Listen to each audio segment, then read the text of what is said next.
So I will talk mostly about ecology today and what the data we produce over the last 7 years provide us interesting finding about aquatic microbial ecology.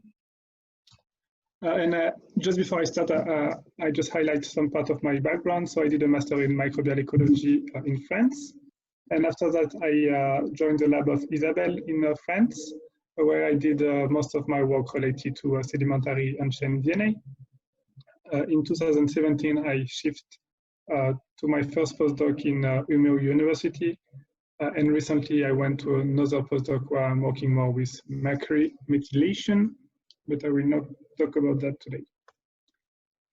So to start, yes, what is the main interest for us for the project we worked on is what is the impact of environmental changes on lake biota. And of course, it includes climate change, anthropogenic activities, and when we are talking about Swedish lake, also acidification by some extent.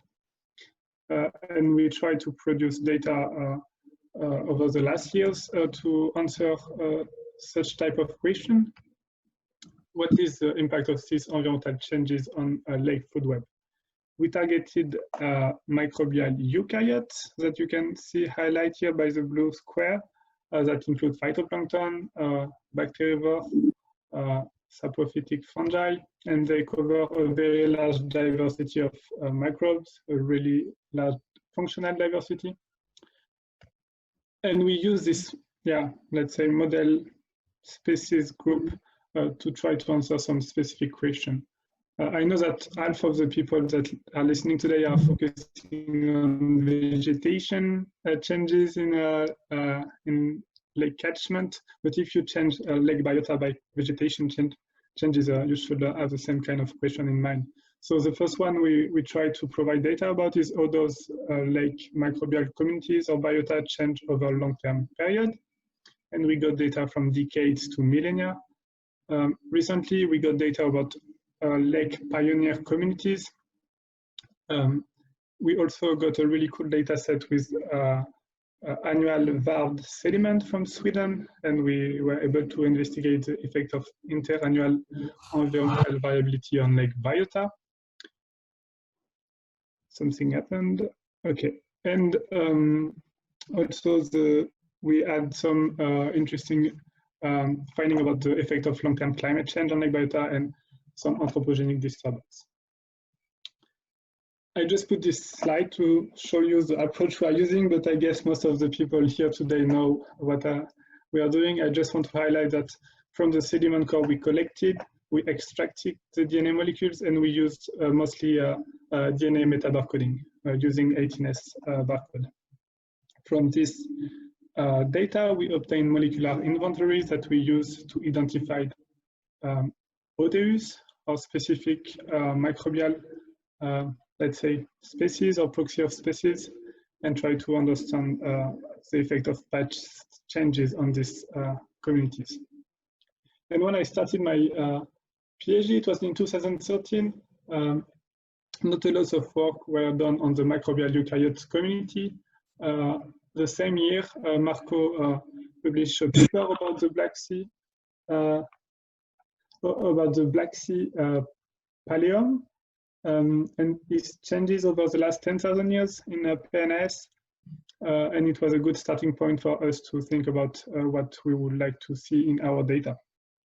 I also wrote at the top of this slide that the first paper that went out about sedimentary unchained DNA is this one from 1998 from Marco. And I will go really quickly on this slide, but among the full list of papers that went out from sedimentary DNA about microbial eukaryote, most of them were about specific groups such as diatom and aptophyte. Some came to look on the microbial eukaryote communities with a huge diversity. And many papers came also about cyanobacterial communities, and Marie-Ève may talk about that in another seminar. Here today, I will just talk about the paper we produced related to ecological question, but we also had a methodological paper The first one in 2015 showed that we have a good reflect of the community, of the microbes that are living in the water. We can find their DNA also in sediment for a larger part. The second one shows that if you take two sediment cores at 6 years interval, you can see that this early diagenesis do not impact too much the signal you can get from the microbial eukaryote communities. And currently we are writing a review paper that include unpublished data that show some methodological aspects that are quite interesting about DNA extraction and other things. Let's talk a bit about ecology, and I don't see the top part of my screen. But the first question is, how does a lake microbial communities change if we are talking about a long-term period? And most of current monitoring of the water column with DNA techniques reach maybe up to 25 years now, but there is not really a lot. There is not a lot of data that show how change the communities over a longer time period, and we produce few of them for microbial eukaryotes. The first one here is Lake Melanchthon. What is very cool about this data that just tracks the changes in communities over 40 years is that we have annual valving of the sediment, and so we extract DNA from 1 year interval. And so we really don't have any gap in this stream graph here. And you can track changes in specific groups. Here it's a relative abundance plot. You can see, for instance, the green part here is chlorophyte, and you can see that it shifts at a specific time of this time period. Here we produce also two time series over the last 100 years in Lake Antilles and Bourget, two temperate lakes in France. And in a paper we published in 2016, we also provide interesting time series from one lake in France, Lake Bourget, and another lake in Greenland that were impacted by different environmental changes, but I will talk about that a bit later. Recently with Trisha Spanbauer, we also produce a data set like that. You can see that the composition of the community is very tricky, but the Lake Yellowstone is a lake within the Yellowstone National Park. And I can't really explain why we have such type of community, but it may be related to the environmental condition we have there.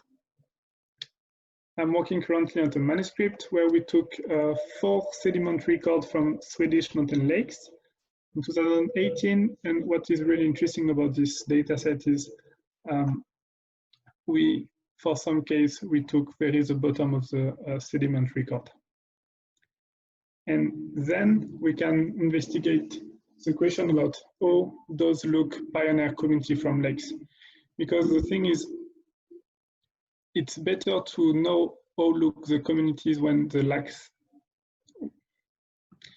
lake formed, to really understand how the communities change today related to environmental perturbation. Because you can see that you have very different communities in different lakes, and that's maybe just due to the fact that you have different colonization of these lakes when they formed. And if we are looking in, on this data set, you can see that yes, indeed, from different lakes, for instance, Lake 10 and 11 that are very close together, you have different starting communities with, for instance, here, unclassified straminopile in orange. And Lake 18 and 19 are also very close together. This one is a top lake with no vegetation, and this one you have some vegetation around, and you can see that you have different composition of communities also.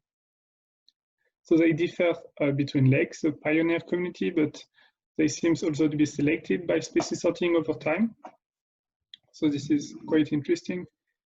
But you can still find some OTUs that are prevalent over time. You can find them in the oldest sample and in all sample up to the modern sample, and they are very abundant. So you can still have such type of species that are still there from the start of the lake.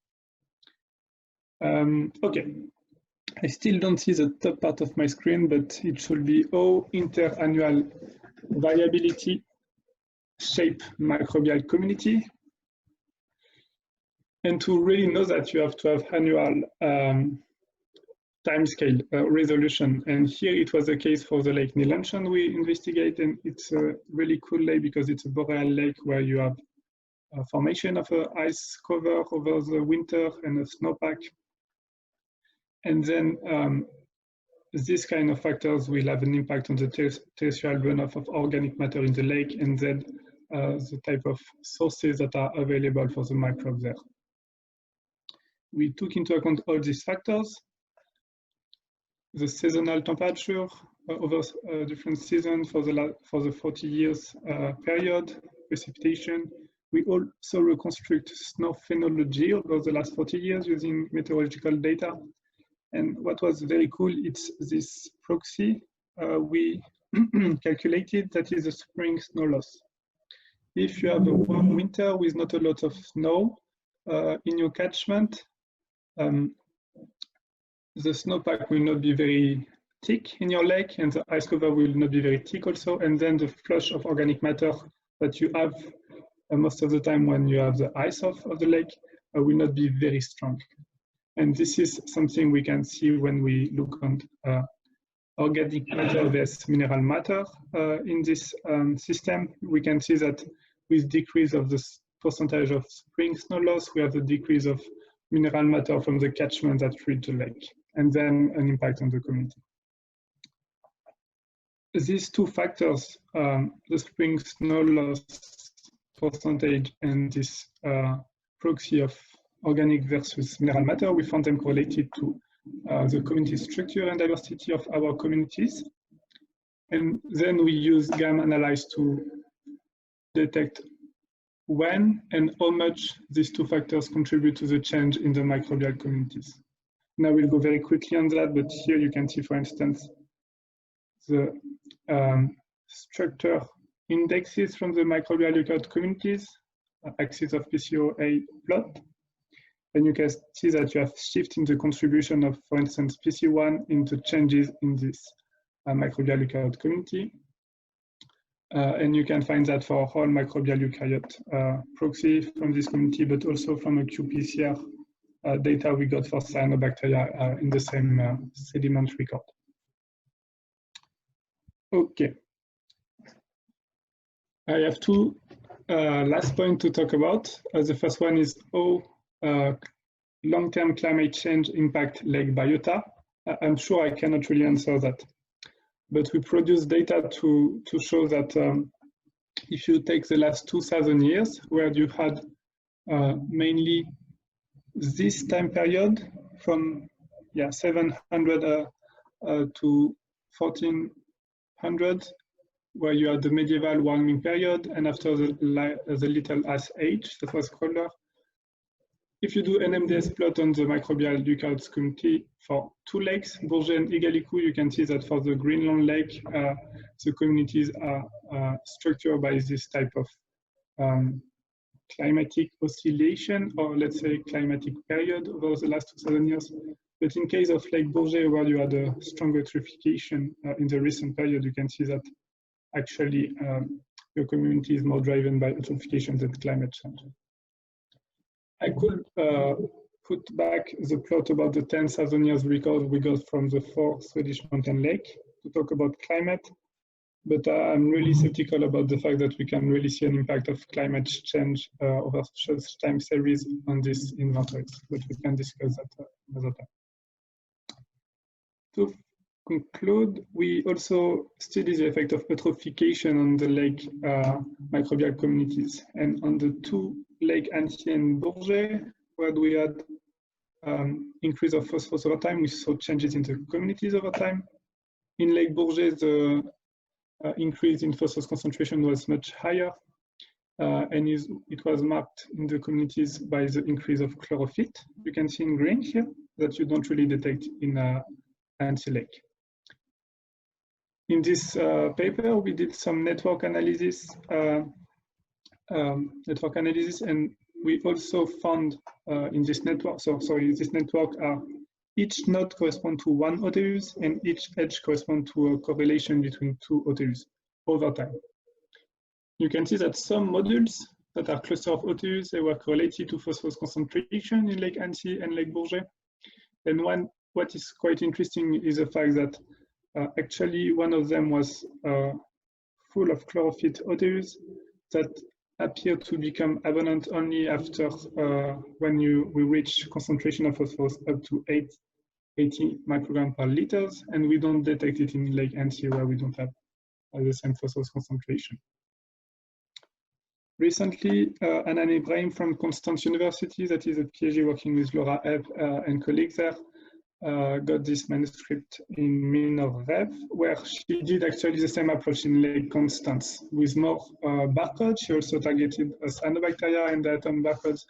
But what is quite interesting is we saw the same profile with silage that became abundant with the phosphorus increase at this, roughly the same period in the 70s. Yeah, so this is all this data we produce. I think they provide interesting finding about how sedimentary DNA can be useful to answer some microbial ecology question. Now, what I'm trying to do is to shift from 18S metabarcoding to shotgun data. And to do that, I have 2 projects under progress where we got funding to do shotgun data from the Swedish mountain lake I presented before, the 4 lakes. We also got funding to get sedaDNA from the Baltic Sea, where we know that 8,000 years ago, the bacterial communities may have been shaped by the transition from freshwater to brackish system.